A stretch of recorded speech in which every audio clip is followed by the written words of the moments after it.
जब बाजार दोस्तों ऑल टाइम हाई में ट्रेड कर रहा रहता है, उस वक्त हमारी नज़र उन स्टॉक्स में होनी चाहिए जिसने इस तेज़ी में पार्टिसिपेशन नहीं की। दूसरा, जो बहुत ज़्यादा अंडर वैल्यूड हो चुका है, फंडामेंटली बहुत स्ट्रांग है, अपने सेक्टर में एक लीडरशिप की पोजीशन रखता है, किसी कारणवश कुछ क्वार्टर के रिजल्ट्स के कारण प्लस कुछ आप कह सकते हैं एक्सटर्नल इश्यूज के कारण स्टॉक में गिरावट आ गई हो, उसने वो उस तरह की परफॉर्मेंस नहीं दी हो जिसके लिए वो जाना जाता है। और जब मैं इन तमाम फिल्टर्स को लगाता हूँ तो मेरे सामने एक स्टॉक निकल के आता है दोस्तों, जिसने आप कह सकते हैं 2 या 3 नवंबर को ही 52 वीक लो हिट किया था दोस्तों। ठीक है। और मुझे लग रहा है ये स्टॉक आपके रडार में, आपके वॉच लिस्ट में ज़रूर होना चाहिए, क्योंकि आप कह सकते हैं, आप जब मैं आपको इस ब्रांड का नाम बताऊंगा आपको समझ में आएगा कि हाँ, ये आप कह सकते हैं आप इस ब्रांड को कभी ना कभी आपने यूज़ ज़रूर किया होगा। बट इन्फ्लेशनरी प्रेशर के कारण और कुछ अन्य चीज़ों के कारण स्टॉक में गिरावट देखने को मिल रही है। तो दोस्तों, वीडियो 2 पार्ट में आप देखिएगा। पहला, रीजंस पे चर्चा करेंगे कि भाई क्यों गिरावट हुई है। सबसे पहले देखेंगे 52 वीक लो टच करने का कारण क्या है। फिर Q2 के नंबर्स को थोड़ा सा आप कह सकते हैं हम खंगालेंगे। उसके बाद मार्जिन्स क्यों इतनी ज़्यादा प्रॉब्लमेटिक में रही हैं, कहाँ पर सेगमेंट में प्रॉब्लम दी है, इसमें चर्चा करेंगे। ये पहला सेगमेंट होगा।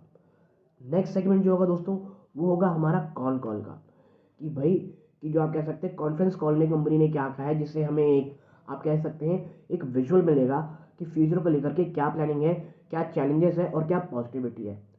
मैं आपसे एक दरख्वास्त करूंगा, वीडियो को पूरा देखिएगा दोस्तों।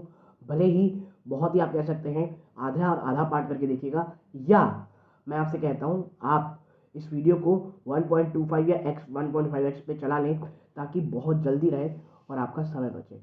बट मैं प्रेफर करूंगा आप ऐसे थोड़े थोड़े अमाउंट में देखिएगा, क्योंकि बहुत इंफॉर्मेटिव होगी। और बाजार की जो तेज़ी, जो ऑल टाइम हाई पहुंच चुका है बाजार, ऑल टाइम तो नहीं कहना चाहिए, 52 वीक हाई के आसपास पहुंच चुका है बाजार, उससे भी उसके भी ऊपर जा चुका है। ऐसे में उन स्टॉक्स को अपनी रडार में रखना चाहिए जो अभी इस तेजी में पार्टिसिपेशन नहीं किए, यानी जहां पे डाउन साइड उतना ज़्यादा नहीं होगा दोस्तों। नमस्कार दोस्तों, मेरा नाम है अमिताभ मिश्रा और आज बात करने वाला हूं मैं रिलैक्सो की। जी हाँ दोस्तों, रिलैक्सो फुटवेयर। मैं जानता हूँ आपने कभी ना कभी इसको देखा होगा, स्टोर को देखा होगा, आपने इसके प्रोडक्ट यूज़ किए होंगे, चप्पल।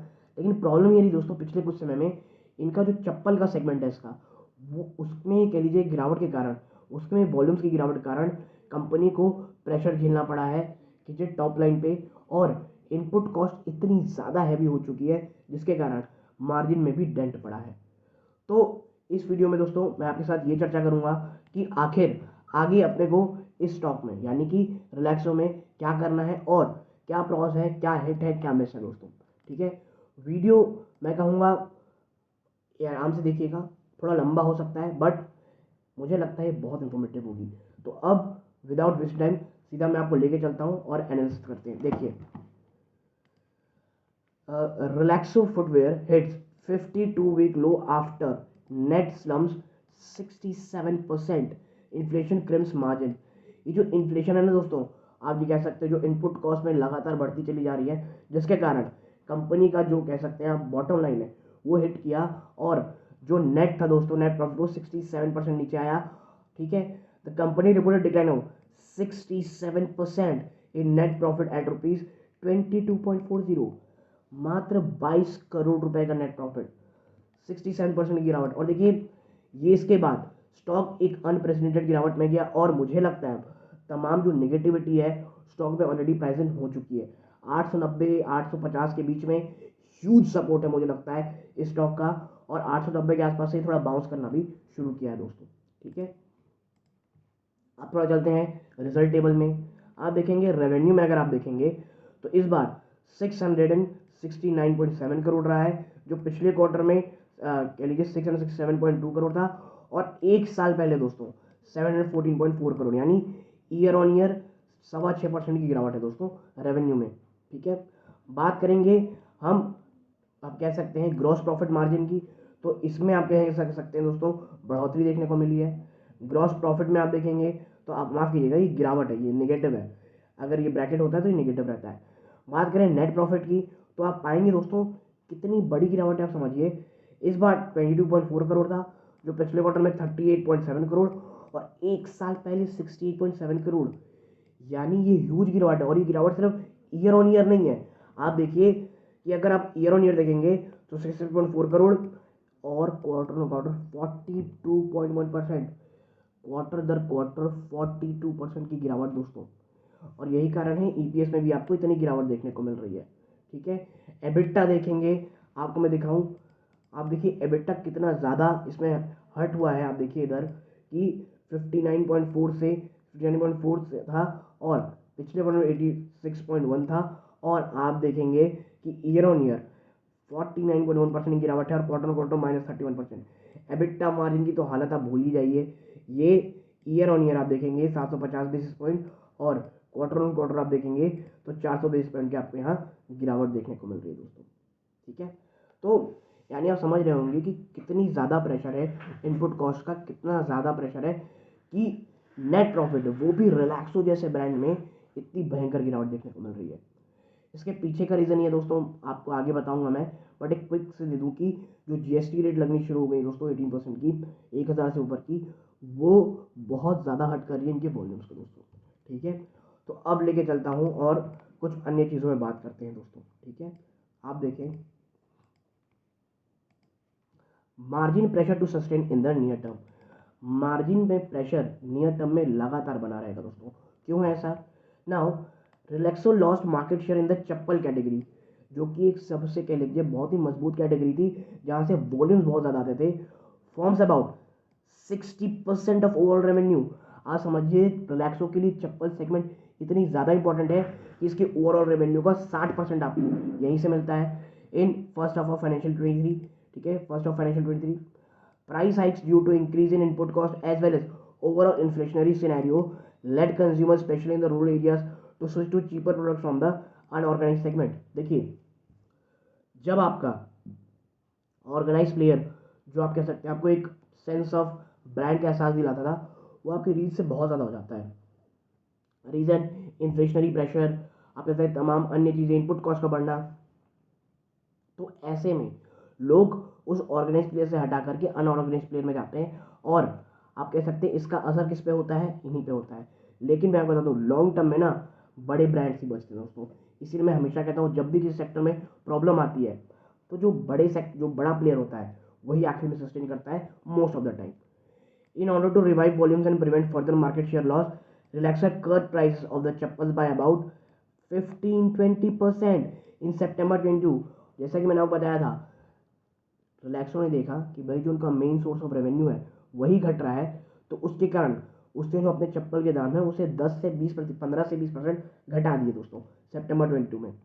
While prices have been cut, the company continue to carry high cost inflationary inventory as Relaxo source material from the international market and has a long supply chain.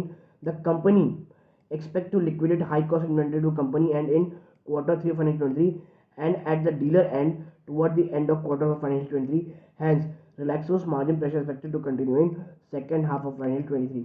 देखिए, इनकी जो इन्वेंट्री है वो इतनी ज़्यादा high priced है, और जो कंपनी का ये मानना है कि भाई हम आने वाले जो पूरा सेकेंड हाफ है वहाँ पे जो भी हमारे हाई इन्वेंट्री है उसे हम पास ऑन कर देंगे डीलर्स को। तो जो सेकेंड हाफ है पूरा इस रिलैक्सो का, वो प्रेशर, उसका जो मार्जिन है अंडर प्रेशर रहेगा दोस्तों। और इसीलिए मैं कह रहा हूँ दोस्तों कि ये जो इन्फ्लेशनरी प्रेशर के कारण इनके मार्जिन प्रेशर आया है, और इसका रिफ्लेक्शन आपको इसके शेयर प्राइस में देखने को मिल रहा है। ये यही बुरा दौर है जब आपको रिलैक्सो जैसी फाइन कंपनी आपको इतने सस्ते दाम में मिलेगी।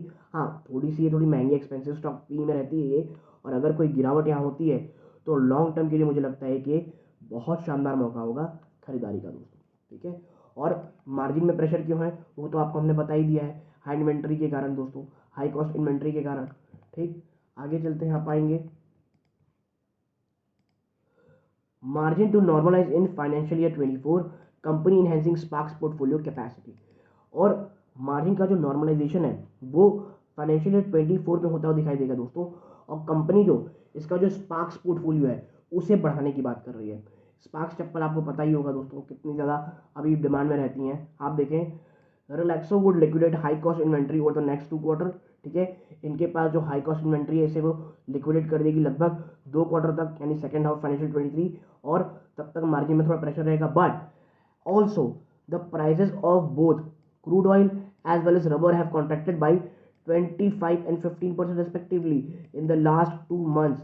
अब आप समझिए, जैसे जैसे हाई कॉस्ट इन्वेंट्री जा रही है, आपको पता होगा क्रूड ऑयल रबर जो इसके लिए बहुत ही इंपॉर्टेंट रॉ मटेरियल है, उसमें क्रूड ऑयल 25% और रबर 15% नीचे आ चुका है 2 महीने के अंदर. यानी लगातार कंपनी अपनी इन्वेंट्री, लो कॉस्ट इन्वेंट्री बढ़ाएगी, which would reflect in lower sourcing cost for Relaxo toward the end of the fiscal. Relaxo has in house manufacturing and longer sourcing can enhance lower cost would reflect with the lag. देखिए problem ये है ना रिलैक्सो के साथ कि इसके पास in house manufacturing capacity है, plus एक बहुत ही लंबी सोर्सिंग चेन है, जिसके कारण जो ये आप कह सकते हैं जो लो कॉस्ट इन्वेंट्री आएगी इनके पास, उन्हें आने में भी थोड़ा समय लगेगा. और यही कारण मैं कहूँगा कि गिरावट के समय रिलैक्सो में अभी खरीदारी का मौका है, क्योंकि जब ये चीज़ें प्राइस ऑन होनी शुरू होंगी, स्टॉक आपके पकड़ में नहीं आएगा दोस्तों.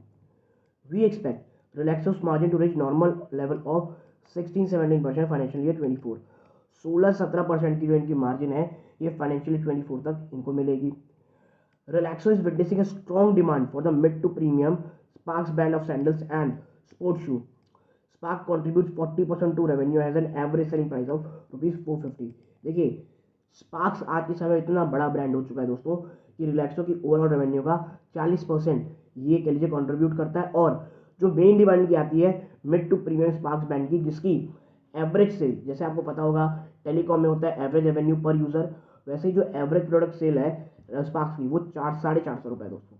Now the increasing consumer preference for a healthy lifestyle and increase sporting activities are driving demand for sport shoes. Increasing preference for branded product is driving the demand for the sandal range, and Relaxo Sparks brand has growing at a healthy rate of about 30%, and the company is enhancing capacity to meet the increased demand. ठीक है, company is doubling Sparks capacity to 1 lakh pair per day by April 23. अब आप समझिए जिस तरह से लगातार लोग हेल्थ एंथुसियास्ट होते जा रहे हैं, हेल्थ को लेकर कितने ज़्यादा आप कह सकते हैं कि सजग होते जा रहे हैं, स्पोर्ट्स शूज़ की जो डिमांड है वो बढ़ रही है. सेकेंड चीज़, ब्रांड के प्रति जो अट्रैक्शन है उसके कारण जो ब्रांडेड सैंडल है वो बिक रही है. और जिनके स्पार्क्स ब्रांड है ये इतना ज़्यादा बढ़ता चला जा रहा है with a healthy pace of 30%, 30% दर पर ये बढ़ रहा है. और इस डिमांड को कह लीजिए पूरा करने के लिए रिलैक्सो लगभग अप्रैल 2023 तक दोस्तों 1 लाख कह लीजिए पेयर्स ये कह लीजिए प्रोड्यूस क्या करेगी. तो आप समझ जाइए आने वाला समय रिलैक्सो के लिए कितना शानदार है. और मैं ये नहीं कह रहा कि भैया मैं बोल दिया तो भागने लग जाएगा, बट मैं एक चीज़ जानता हूँ कि रिलैक्सो फुटवेयर पे अगर खरीदारी करनी है तो इससे अच्छा मौका मुझे नहीं लगता कोई मिल सकता है. ठीक है, आगे अगर हम जाएंगे तो देखिए ये रहा अपना पहला पार्ट. अब जो नेक्स्ट पार्ट आपके साथ मैं लाने वाला हूँ वो है कॉन कॉल का दोस्तों. ठीक है, कॉन कॉल हाईलाइट्स. देखिए यहाँ लिखा है, आप देखें, की takeaways of financial Q2 financial 23 result and conference call highlight. ठीक है, कॉन्फ्रेंस कॉल की हाईलाइट और जो की टेक अवेज है Q2 में. तो देखिए the revenue trajectory for Relaxo continue to remain sluggish as higher raw material prices and subsequent steep price hikes 25-23 have material impact demand since. देखिए इन्होंने क्या किया, जिस तरह से रॉ मटेरियल एक अनप्रेसिडेंटेड वे में बढ़ा, कंपनी ने लगभग 25% प्राइस हाइक किया फाइनेंशियल 22 में, जिसके कारण इनका जो डिमांड, जो इनका वॉल्यूम है वो हिट किया. और इसीलिए जो मैंने आपको पहले बताया कि भाई सितंबर क्वार्टर के आसपास, सितंबर में इन्होंने 10 से 12% की गिरावट दिखाई थी अपने प्राइस में टू मेंटेन देयर वॉल्यूम, ताकि इनका जो मार्केट शेयर जो लूज हो रहा है वो और ना हो. ठीक है, since the target audience is price sensitive, the management highlighted that volumes in the mass category of open footwear, Hawaiian flight brands had declined due to customers shifting to cheaper unbranded branded products. ये देखिए ये सब तो हमने बता दिया है. हम चलते हैं थोड़ा सा कि कौन कौन में अगर कोई बातें चल रही हो तो देखिए थोड़ा हमें नीचे चलना पड़ेगा. तो नहीं, ये नहीं है, हमें क्या देखना है दोस्तों, ये देखिए which is a major raw material for the company. EVA, which is a major raw material of the company, has seen huge volatility in prices. Prices increased from 120 kg to 300 per kg, declined to 160 per kg, and have now moved up again to 200 kg in quarter of inventory owing to high cost inventory cost of goods sold COGS पर pair increase and all time high of ₹88 पर KG, जो कि 25% ऊपर था year on year. आज समझिए ये किस प्रकार की वॉलिटिलिटी दोस्तों, कि वो एक समय में 120 रुपये पर किलो था, बढ़ के 300 किलो हो गया, वापस एक 60 किलो हो गया, फिर 200 रुपये किलो हो गया, जिसके कारण आप समझिए कि जो कॉस्ट ऑफ गुड्स सोल्ड है दोस्तों वो ऑल टाइम हाई में आ चुका है 88 पर केजी, जो कि 25% ऊपर था ईयर ऑन ईयर। आप देखिए the company continues to carry high cost inventory, मैंने expect old inventory to be exhausted by December, और ये जो हाई कॉस्ट इन्वेंट्री है वो दिसंबर तक चली जाएगी, ऐसा कंपनी का मानना है। और which could further lead to deterioration gross margin Q3 financial 23 as per our estimate by 100 basis point quarter quarter. देखिए ये जो हाई इन्वेंट्री कॉस्ट है इसका असर आपको Q3 में भी देखने को मिलेगा, और जो मार्जिन है वो 100 बेसिस पॉइंट की और गिरावट दिखाएगा, ठीक है। लेकिन ये चीज़ें Q4 के बाद दोस्तों जो फाइनेंशियल 24 शुरू होगा वो बहुत अच्छा होने वाला है, शानदार होने वाला है इस कंपनी के लिए। Now on the positive side, cuts in credit could result in enhanced volumes in ensuing quarterly, lead to positive operating leverage. Factoring in Q2 financial 23 performance, we revise EBITDA estimate downward to financial by 25%। देखिए अब ऐसा तो नहीं है दोस्तों कि भाई साहब ये जो पूरा का पूरा ब्रांड है, या आप कह सकते ये जो पूरा का पूरा जो ब्रांड है ये कोलैप्स हो जाएगा, ये अच्छा बिजनेस करेगा। प्रॉब्लम ये है ना दोस्तों कि इनपुट कॉस्ट इतने ज़्यादा हैवी हो गए, प्लस जो रिलैक्सो की टारगेट ऑडियंस है वो बहुत ज़्यादा प्राइस सेंसिटिव है। अगर आप 20-30 रुपये भी ऊपर कर देंगे ना तो वो चीपर ऑप्शन की ओर चली जाती है, और यही कारण है कि इतना ज़्यादा इन्हें मास लॉस हुआ है इस बार। अब बात करते हैं थोड़ा सा ब्रांड स्पार्क्स की। देखिए brand Sparx is performing well as demand for sport and athleisure category continue to strong. The brand coming 38% of revenue with closed shoes contributing 60%. Management indicated that currently capacity of sport shoes stand almost fully utilized capacity। देखिए ये तो मैंने आपको बता दिया कि अभी तो करेंटली जो भी फैसिलिटी है वो बहुत ज़्यादा फुली कैपेसिटी काम करती है, लेकिन अप्रैल 23 तक आपको 1 लाख चीज़ें मिल जाएंगी। आप देखें the online channel contributed 12% of revenue in financial 22। The company expected to increase 15% over the next 2 to 3 years। For Sparks, brand contribution from the online channel is 20-25%। The same is expected to increase going ahead। ठीक है, और जो sparks है दोस्तों वो online, देखिए जो रिलैक्सो का ओवरऑल है वो 12% है, जो कि बढ़ने की बात कही जा रही है 15% तक, और जो स्पार्क्स है वो 20 से 25% ऑनलाइन के थ्रू सेलिंग होती है। तो इस पूरे से आपको एक चीज़ समझ में आएगी दोस्तों कि रिलैक्सो में प्रॉब्लम नहीं है, रॉ मटेरियल में प्रॉब्लम थी, प्लस सेगमेंट बहुत ज़्यादा प्राइस सेंसिटिव जिस कारण वो चीपर ऑप्शन की ओर चला गया। लेकिन गवर्नमेंट जो पूरी की पूरी आप कह सकते हैं, आप गवर्नमेंट नहीं कहना चाहिए, पूरी की जो कंपनी है वो इस बात को समझ रही है। हाई कॉस्ट इन्वेंट्री दिसंबर तक खत्म हो जाएगी ऐसा मानना है, और जो मेन जो रिवाइवल है, जो मेन मार्जिन है नॉर्मल कहना चाहिए 16 से 17% का, वो फोर्थ क्वार्टर के अंत तक, या आप कह सकते हैं फोर्थ क्वार्टर के बाद तक आपको देखने को मिल जाएगी। और इसीलिए मैं कह रहा हूँ अगर कोई भी गिरावट बड़ी होती है दोस्तों तो वो एक खरीदारी का मौका होगी, बाय ऑन डिप्स होगी दोस्तों, क्योंकि Q3 भी थोड़े बहुत सेंसिटिव होने वाले हैं, वहाँ पे EBITDA मार्जिन में 100 बेसिस पॉइंट की आपको गिरावट देखने को मिलेगी। तो ये चीज़ आपके दिमाग में होनी चाहिए निवेश से पहले। और मैं फिर कहूँगा कोई भी गिरावट एक खरीदारी का मौका होगी for a longer term prospectus. तो यदि आपको मेरी ये छोटी सी एनालिसिस पसंद आई हो, वीडियो को लाइक करके चैनल सब्सक्राइब कीजिएगा। आपकी क्या राय है ज़रूर लिखिएगा दोस्तों, नीचे कमेंट बॉक्स में ज़रूर जानना चाहूँगा। ये इस वीडियो का अंत है। जय हिंद दोस्तों।